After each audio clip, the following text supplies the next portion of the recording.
We will now proceed with panel number 4 and talk about cross-border investments, growing cooperation in the region, because, as Mr. BIJELIĆ said earlier, it is very important to develop the regional market and this net of investors to cooperate very, very well in the region in order to be competitive with Western Europe or China or United States.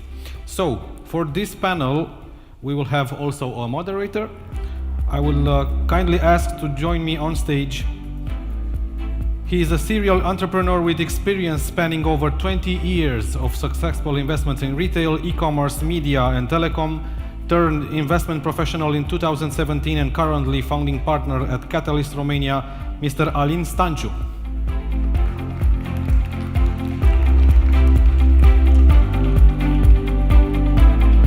Mr. Stanciu will be here on stage immediately. I will now ask the speakers to join us on stage. Welcome, Mr. Stanciu. So your speakers for today: Pekka, MAKI, Managing Partner, 3TS Capital Partners.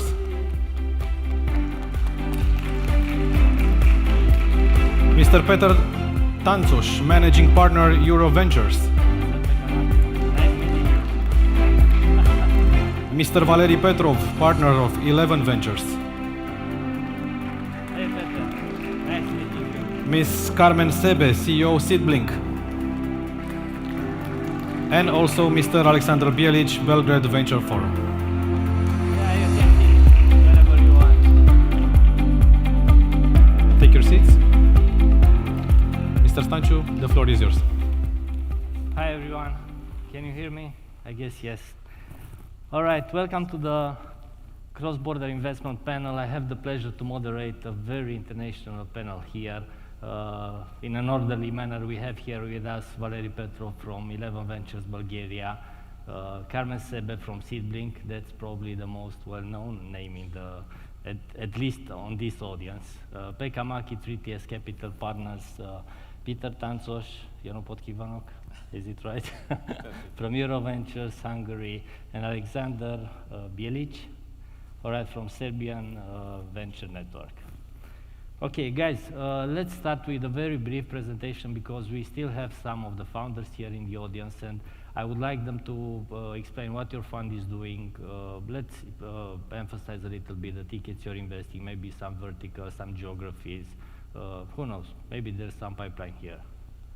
Yeah. How do we start? Ladies first, all right, okay.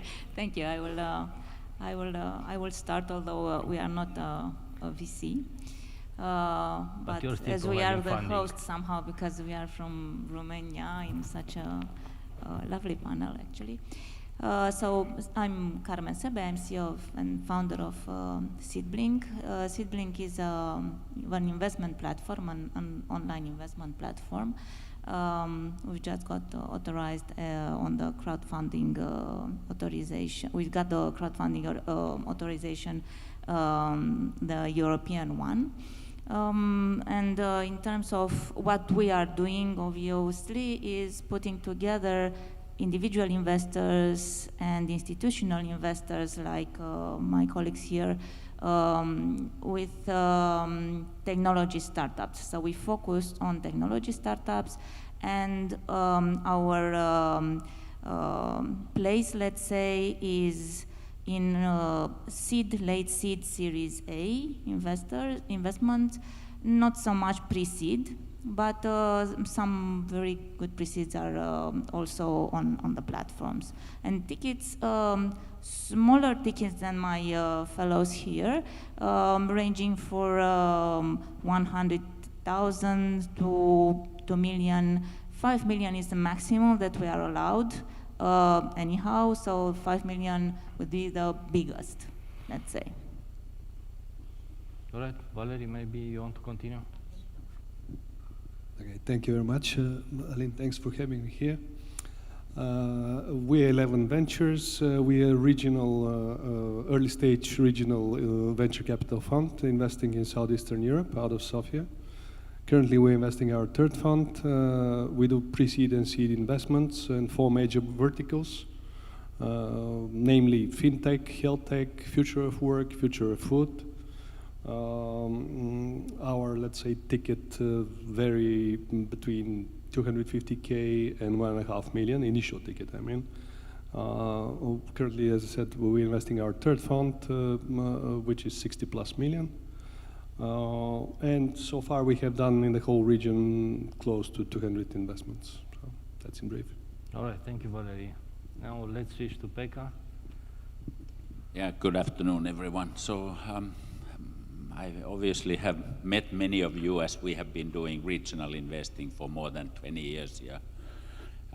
So 3TS, we currently focus with our main fund into investments between 3 and 10 million euros into companies that are roughly in the same revenue range. So at least 3-4 million of revenues. And our region is all of Eastern Europe, all of Central Europe, including the Germanic countries and also the Nordics, so mostly Finland and the Baltics. Currently, we have about 25 companies in the portfolios of the current new fund and the old fund, and are in the mood of making new investments and obviously hoping that many of you, your companies will grow into 3, 4, 5 million soon. So we are very excited about the opportunity here in Romania today. Thank you, Pekka. Hello everyone, thank you very much for inviting me. I represent EuroVentures. EuroVentures has been around for 33 years. I joined 30 years ago. We are currently running our 5th fund. We've done 50+ investments in the region and currently focusing on early growth tech companies. Hi, thanks. As you know, I'm part of the Serbian Venture Network, and one of the flagship is BIJELIќ Venture Forum. So we are an independent platform who connects investors with startups. For the past 10 years, I'm happy to see the whole ecosystem evolves, and I'm more than happy to be there when the 11 started, and we were there jointly with them, and they were our partners since the beginning, including 3TS, who was then coming and looking at the way to begin. I don't know if you know, guys, we were the first one to bring Intel Capital venture arm to this region like 10 years ago, which at that time had 3 billion euros to invest, and at that time we realized we are not eligible for them, right? Because their tickets are 10, 20 million and above, so it was a waste of time for using them to come here and to work with startups. So just to sum up, we are not an investment fund. What we do, we connect startups with investments. I'm personally a business angel in Serbia, and our tickets are going from 50K to 300K on a matching grant with additional 300K, so it's up to like 600K. And our network that we just showed last week grows from small investments on a pre-seed of 50 to 100, seeds 100 to 300, and then above 300 to 2 million, and from 2 million and above. So depending on the types and the verticals, as you said, is fintech, blockchain, and future of food and ICT as a general. All right, thanks everyone. Okay, let's dive into the question. And my next question would be, just starting from the beginning of the fund, how would an investment, cross-border investment thesis is actually helping raising a fund? I mean, did you, when going for fundraising to future LPs, did you see that the LPs are, I don't know, thrilled about you investing? We were just discussing this on the hallway. Maybe we start with you because you've just closed the fund, Valeri. So how was the regional It's just thesis? actually, it was a year ago, so we closed it, but yeah, I mean, I would start from our belief that there is, it is very important actually to have a regional approach in general when we are building an ecosystem. I personally don't believe that there is something like a local ecosystem.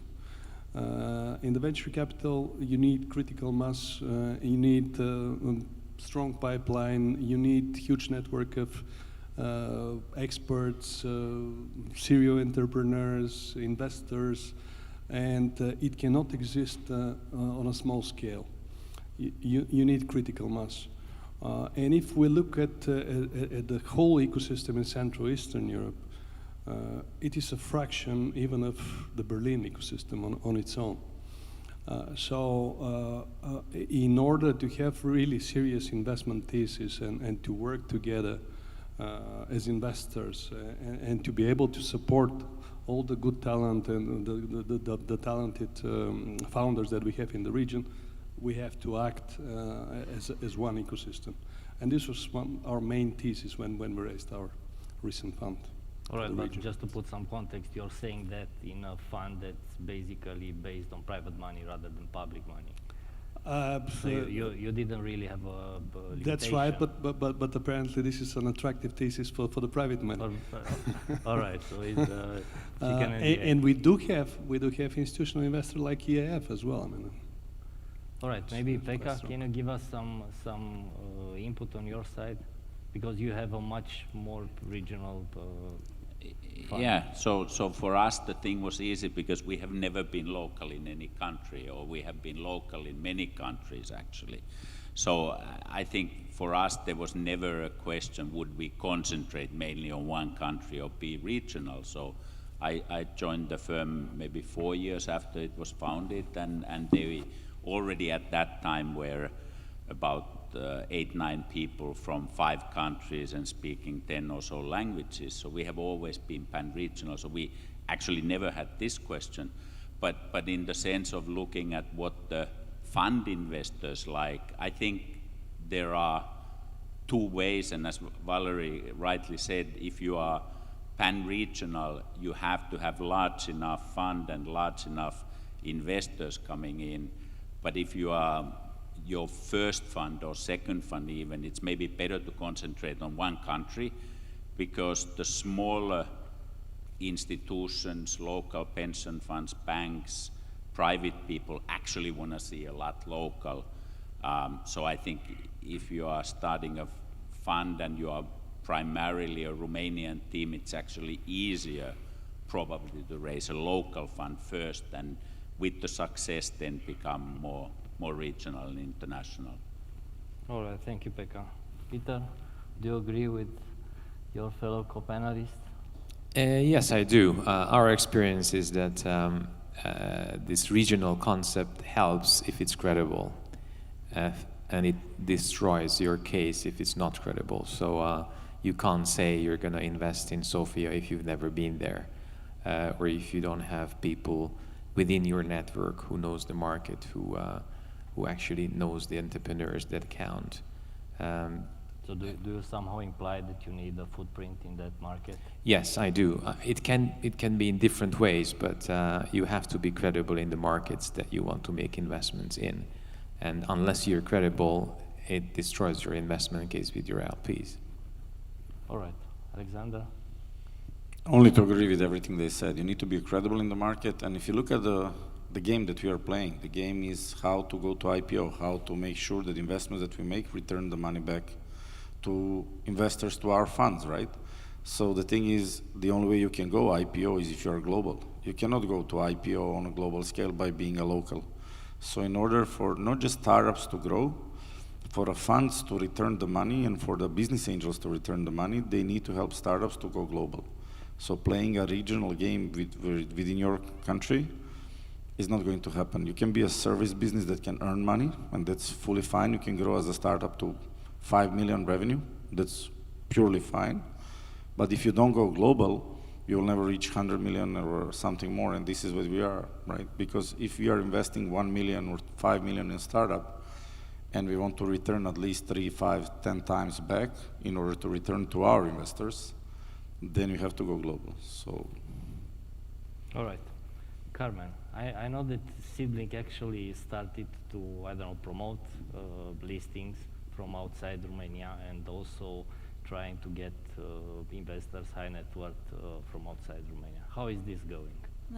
That's correct. Our thesis is to go European, because as we all agree, is not enough in one country. Europe is small, and if we want to compete with US, for example, because at the end of the day this is the goal, all the good companies from Europe are going to be listed in technology. I'm talking about going to be listed in the US. So the goal for private money and also for public money, from what I've seen, is to keep these companies in Europe. In order to keep them in Europe, you have to finance them as good as you can in Europe. Therefore, we would need a more integrated ecosystem, which is not, and is not even in our region here. And in my opinion, Bulgaria, it's a good example because they collaborate very well in Bulgaria, all the VCs. But otherwise, it's a little bit, it's a competition. From our point of view, because we are not a VC, in order to get to another country, to be able to have good VCs in our portfolio and to bring good VCs on our platform, we collaborate with the companies. We collaborate with the VCs in locally, because as you mentioned, you don't know the good companies in a country unless you have some knowledge on the ground.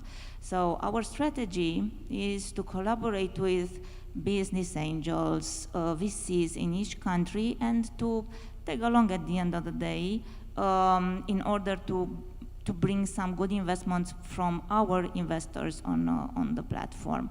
And this worked well, very well in the region. And we managed also to get investors from other countries on our platform. Because at the end of the day, it's a platform, it's technology. As long as you are user-friendly and you have good terms, etc., you know very well, they invest. So it's very slow, not necessarily on the startups, but it's slow on the investor side. Right now, we increased from last year. We were at 2%, if I remember, to 3% foreign investors on our platform. Right now, we are on 20-something, 25. So we increased the number of active investors that actually have some money. Growth, and they are usually investing mostly in Romanian companies, right? Yes, the Romanian. It was an education curve, and right now Romanians are investing in other companies. More than half of our the startups on the platform are not Romanian, are foreign, and they are. If it's a good company, it's exactly like that. It's a good or a perceived good companies. It's a difference. It's a perceived good company, then it's invested, because obviously we think that all the companies we are putting on the platforms are good. Some of them are extremely good from our point of view, but they're not perceived as good from the investor perspective. All right, thank you, Carmen. So now a question to all of you. If it would be to name just two of the main drivers that makes you go abroad, go cross-border, what are the main opportunities you see? Who wants to take this question first? First of all, let me say that for us, everything is cross-border. Our fund is Dutch, and we're not investing in the Netherlands. So I'm making a trick here. In this sense, I think this idea of cross-border in this region is already quite an obvious thing to do. You have to cross every border, and in that sense, I think it's really what the company does that matters, and whether you can have a credible connection to the team. I think that's the invitation for us. You can be either the investor who has the personal connection to the team, that makes you credible, or you have a certain track record in the business of that company that could make you also a very credible cross-border investor that is, reaching out to that company because you've done something with another company or maybe many of your past companies that given team is trying to do. So what we're trying to do, look for companies that either we have a personal connection to, and that personal connection is usually an ex-CEO an ex-founder, an ex-co-investor, or an ex-entrepreneur, now angel investor, who we knew over the last 30 years and developed a basic trustful relationship with. That's one link. That's what we're looking for. The other thing is there are repeated successes in the portfolio because something does seem to work in Central Eastern Europe, and we try to repeat those stories in other companies if we find similar stories in other countries. All right, I see you. But what I'm trying to say or to get from you is, okay, this is the classical approach. This is how we build our deal flow. This is how we like the investors, the investing companies to be or not. I'm trying to understand if, I don't know, seen from Budapest, you see some opportunities that are specific to Romania, for example, or to Bulgaria. I don't see any kind of particular within technology that would say that if I want to have that kind of technology, I go to Bulgaria. If I want to see another technology, I go to Romania.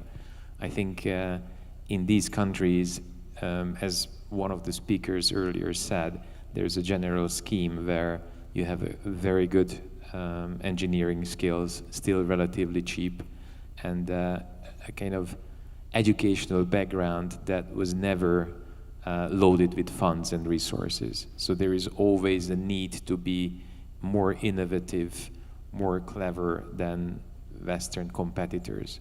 And that is something that makes this... Because you're already cheaper. Exactly, because not just because you're cheaper, because you have to resolve a problem with less resources.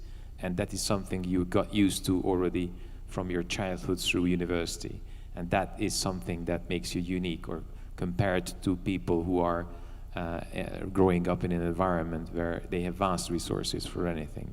I think that makes this region exceptional, and that differentiates. But I don't think that differentiates Hungary from Bulgaria or from Romania that much. All right, then let's go to Pekka and take a, let's say, broader perspective. Do you see some specificities when going in different markets because you're having investments in Finland or Poland or Romania? Well, certainly there are, but I think one of your, maybe it's the next question, what is actually hindering cross-border? And I have to apologize. The one thing that is hindering is that the last flight to Vienna tonight is going at 7. So I will actually need to leave in about 10 minutes. So that's hindering the work. And I'm really, really sad about this, that we don't actually have frequent flight connections between at least all the capitals, not to talk about that you could actually fly more often to Cluj and to other smaller cities in Romania directly from outside. And I think, unfortunately, COVID and other things have hindered this now. So I'm really sorry, but I will bugger off relatively soon.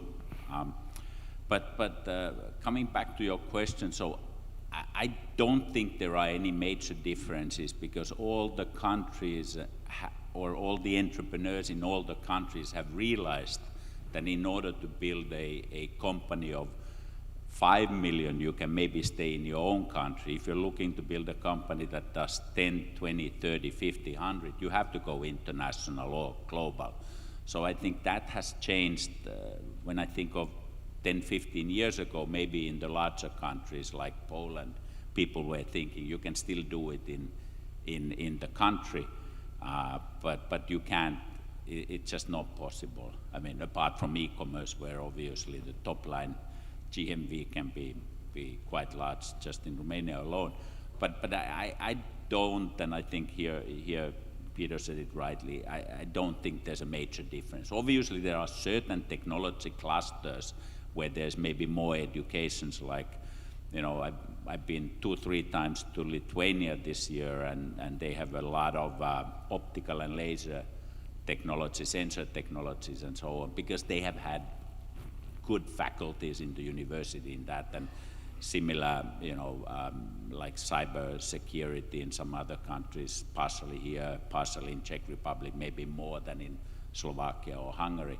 So there are minor differences, but overall I think good companies can come from anywhere, and the major change is you don't have to leave you know, Sibiu, Timisoara, Yas, wherever you are, you can build a global company from anywhere. And now, especially post-COVID, when everyone is used to being international and using video, so you know, you can just stay home and build a global business. All right, thank you. I was actually wanted to ask, and that's a question to all of you guys. Do you see some, I don't know, some asymmetries in the valuations of the similar companies in different markets? I mean, can you say as a regional player that, okay, I'm doing an arbitrage and then I'll go to this market because it's a bit cheaper than in my market, or lower multiples or so? Can I don't know, who wants to take this? Can I jump before, because it's connected to previous questions and directly to the next one. So 10 years ago when we started, we had 11 first coming with us and you know, trying to find startups even in the region, not just in Bulgaria. And a lot of people in Serbia and in Croatia and Bosnia and the whole former Yugoslavia where we worked told us, are you sure you want to connect with the 11? Because at the end of the day, are asking for a company to be open partially in Bulgaria while they are funding and giving acceleration and stuff. So the only answer we had is that we are not competing with Bulgaria. We are not competing with 11. We see them as a natural partners because at the end of the day, these companies are going to open their headquarters in Delaware. So whoever in Europe thinks that it's a challenge, if a company needs to open in Romania or Bulgaria or wherever, he should put a finger on his head and say, what about Delaware? Because if you go to US, they are requesting that the company is incorporated in Delaware. They are not going to invest in a company in Belgrade. How big it is, doesn't matter. The major headquarters, the people can stay in the region, that's fine, but they are requesting, the US investors are requesting that everything is incorporated there. So that's one thing. So for us, there is no problem with cross-border cooperation. I think it's a natural that we cooperate, and I think it's a great way how we did it in the past. And the last year when we discussed with investors from our crowd, from the Israeli fund of funds with 40 funds and everything else, and with some others, what happened from May this year to now is a huge change in investments. A year ago, almost any startup that wanted to receive investment, if he was waiting 3 days from one VC, the other VC would come with the offer. The valuations were like 10, 20, 50 times, not just EBITDA, but any revenue, as we asked today about the revenue. Today, it's less than 10. And now the startups who are missing the chance are going to see in the next 6 to 9 months definitely a situation where they're not going to get a better offer. What will happen is they're either not going to receive an offer at all, or they're going to receive reduced offer. So one thing that for all of us is important, that we cooperate together in order to help them grow. And the second thing, you know, not to look at the, as he said, I'm more concerned about not having a flight, not having ability to fly when you need it, but the Zoom is here, so you can grow a great company in Romania without a problem. All right, Valeri, you wanted to add something? In terms of valuations, or actually, I don't see any difference in terms of valuations between all the countries even in Central Eastern Europe, not only Southeastern Europe. Perhaps Poland, to some extent, is standing out, and the competition there is bigger, and the valuations are probably higher. But there is a general trend, I call it the CE discount, that when it comes to later stage, Series A and beyond, and we have already the big guys from the Valley coming over, we see that there is a such discount that they would apply on the companies coming out of the CE region. I'm not saying it's fair, but it exists. It's more like a CE stigma. Yeah. So. All right, Carmen, how is this topic perceived in Seedblink? Because you have to somehow induce the valuation to the companies when they are trying to get listed. We have a lot of discussions around the evaluation, and we are not making the evaluation. Indeed, probably we see a lot of evaluation from all the VCs. So we have we know what's happening in the market, but it's not our evaluation. And we have a lot of discussion with our investors, as in very high evaluation last year in 2021, obviously, which was a very hype year. So big evaluation everywhere. and this year still big in their opinion. Maybe now towards the end of the year a little bit lower. In terms of countries, it's the same. Much higher for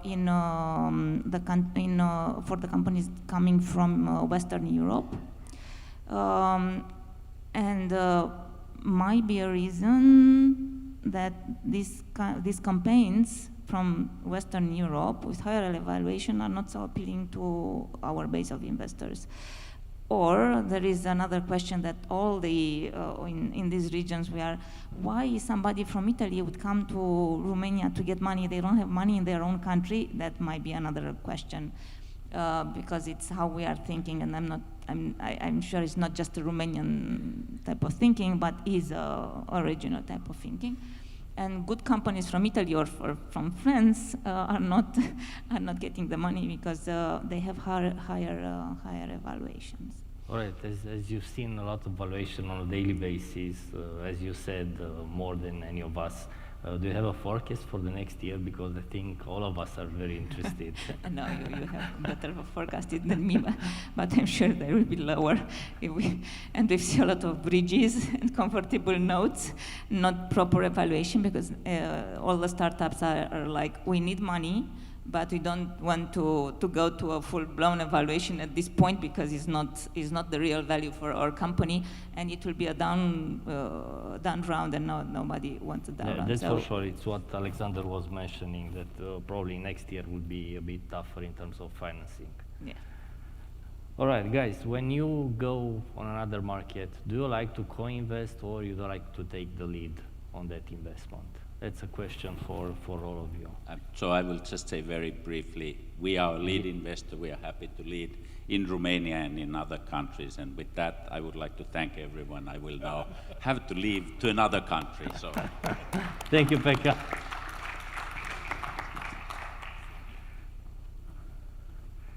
All right, who wants to take the last question?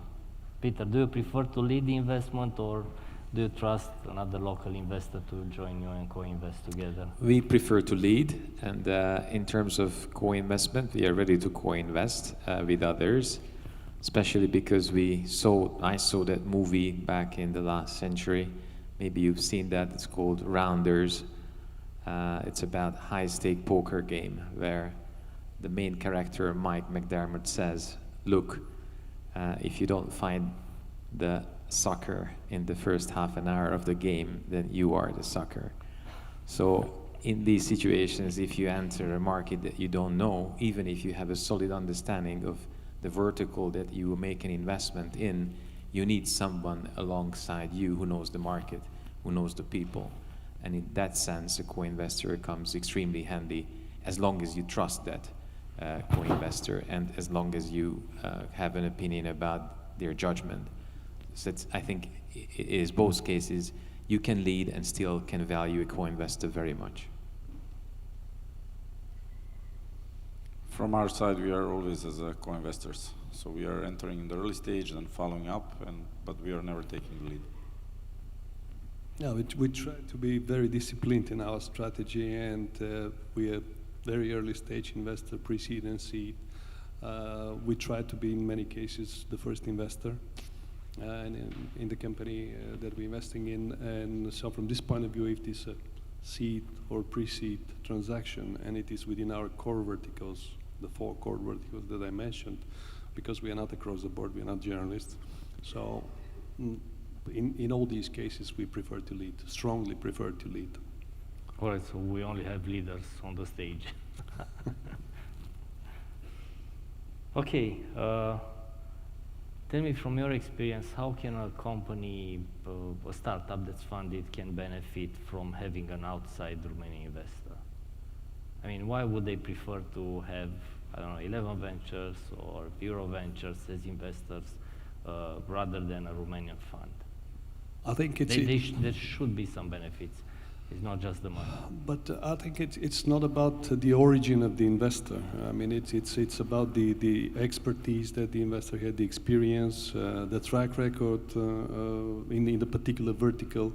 where the specific company with, is working in. So, and I would advise any founder, I mean, when they look for investors, to make a very proper, thorough due diligence on the investors they're talking to, if they really can help, if they have the network within this particular vertical, if they have the expertise, as you said, if they have previous investments and how successful they were. So these should be the criteria. I mean, when a founder should look at an investor, not the origin of the origin. Okay, but unfortunately, we're at the cross-panel investment, cross-border investment panel, so we should discuss about this. No, that's important, but I think... All right, Peter, what's your view on this? Sometimes it's too easy to work with someone who is coming from your culture, who speaks your language. And so even if we made an investment into a Hungarian company, we changed the language of the business to English. We changed the language of the board to English. My partner is a UK gentleman, a British guy. That makes credible that, in order for us to understand you, you have to send your reports in English. And I think that's a very important thing, to help a company to grow international. Because no other way you can become, a meaningful 100 million business or even bigger doing an IPO unless you have an international team. If you're not communicating in English, onboarding is extremely difficult of foreign talent. So this is a transformation for which the first step could be that you take a foreign investor into the company as your partner, because that will push you to turn your communication to a foreign language and to more international cultural ways. I think that's a crucial thing, and many companies fail in that respect. So I think that somehow is part of the governance you're putting in the company. Exactly. All right, what are... I can add, and just to reiterate what you said, it's not about the money. So money is there, right? At this point, there is even more money than the needs for ideas. It will maybe dry in next 6 to 9 months, but I'm pretty much sure in 12 months it will reiterate back. The thing is about the support you can receive as a startup. So my message to a startup would be, it's almost like a marriage when you're getting investments. So the investors are doing due diligence on you, you make sure you do due diligence on the investor, and especially what is most important, how can they help you grow outside of the money? So this is the most important. The before mentioned our crowd from Israel, they are investing only 10%. What they do, they have 350,000 high quality individuals, and if you say I want to spread to the market of Latin America or wherever, they bring you the business angels from Latin America to co-invest with them, because then they force those business angels to open the market for you. So if I'm going to open globally or if I'm going to go regionally, I start from Romania. Yes, I would seek Romanian investors, of course, but I would approach 11 as well, because if I want to expand to Bulgaria, who is better than to help me with Bulgaria? I'd approach them and ask them, how can I expand globally to Europe? The most important part is the investors. If he's already successful in that vertical, if he can scale you up more, or maybe, we never spoke about ability of startup to grow through acqui-hire. Maybe the good way for a startup to grow is to buy other company. And how you will do that if you don't have a good investors to help you acquire other company, help you integrate with you, and then again grow globally. Because at the end of the day, from 5 people, most probably you will grow to 100 in less than a year. So you need somebody to help you, to guide you through this. All right, thank you, Aleksandar. Just a second. I can tell you why companies from Bulgaria, for example, wanted to come to Romania, to have a campaign in Romania. Although they are extremely good companies, they have money from VCs, so they don't necessarily need a ticket from us. They wanted to reach the Romanian market. So they have some sort of motivation to be on the Romanian market, to understand the culture, to hire people, to have access to the network, so, and vice versa, Romanian companies in other countries. So it is a motivation in terms of reaching other culture in particular. All right. Do we still have more time, or 5 minutes for conclusion? Okay, let's use these 5 minutes and just name the 2 main things that makes you regret when you, I don't know, get a company listed on Seedblink, or when you meet a new startup. Just the 2 things they are doing it wrong. 2 things they are? Two things that a founder can do wrong when meeting a VC or, I don't know, a crowdfunding platform. Something that makes you regret even, I don't know, even sitting at the table with the founder. What they should not do. Better ask us what we shouldn't do. No, we're here to praise ourselves, so. Let me start with one thing, and I think that I wouldn't go for the second one, because then the list is very long. All right. So the first and utmost, I think, listening is a key feature that I like with founders. If they listen what I'm interested in, if they listen to my reactions. And I think many people, including myself, fail to listen enough. So it's going vice versa. I think my role as an investor is more listening than telling things. And I really appreciate founders who are, not at the beginning, even not at the first pitch, but maybe after 1 or 2 years of being partners, they start to listen. I think that's cool. I think the biggest issue is that they don't see the valuation of their business properly. I think one of the great things in the region, and I see evolving, is that we had a lot of advisors. We had World Bank, EBRD, we have all these supporting institutions helping the startups, but somehow they're teaching them that they should behave more like the Silicon Valley startups. So they are coming with 300,000 requests for pre-money, pre-revenue valuation, these kind of things. I think it's very good to have a reality check before you do it, because in the worst case, take a look at the startups who succeed. Worst case, take their pitch deck. Because for me, when somebody comes to me and says, I want €1 million investment for something that doesn't have a valuation of 5 million, whatever, and there is no plan to grow in the next 5 to 10 years, for me, that's a stopper, because we are not in a charity business at the end of the day. It's okay that we support, but I think it's better that we are maybe sometimes even harsh in the beginning to startups, so they can pivot.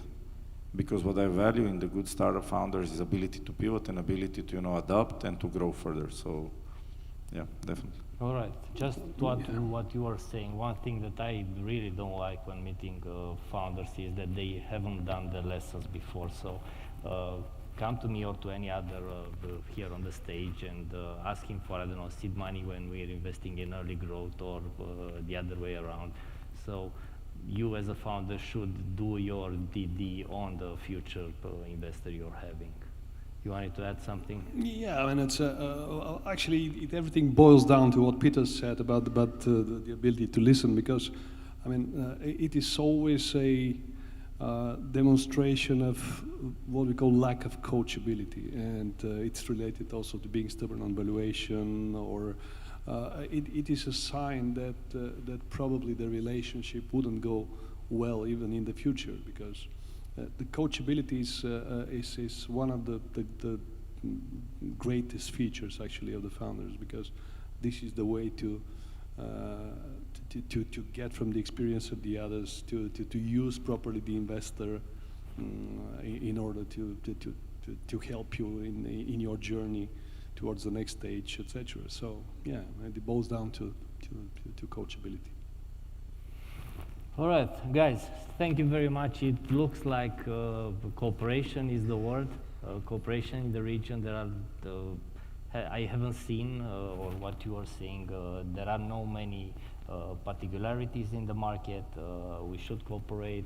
We should co-invest, and hopefully next year we look even better than this year.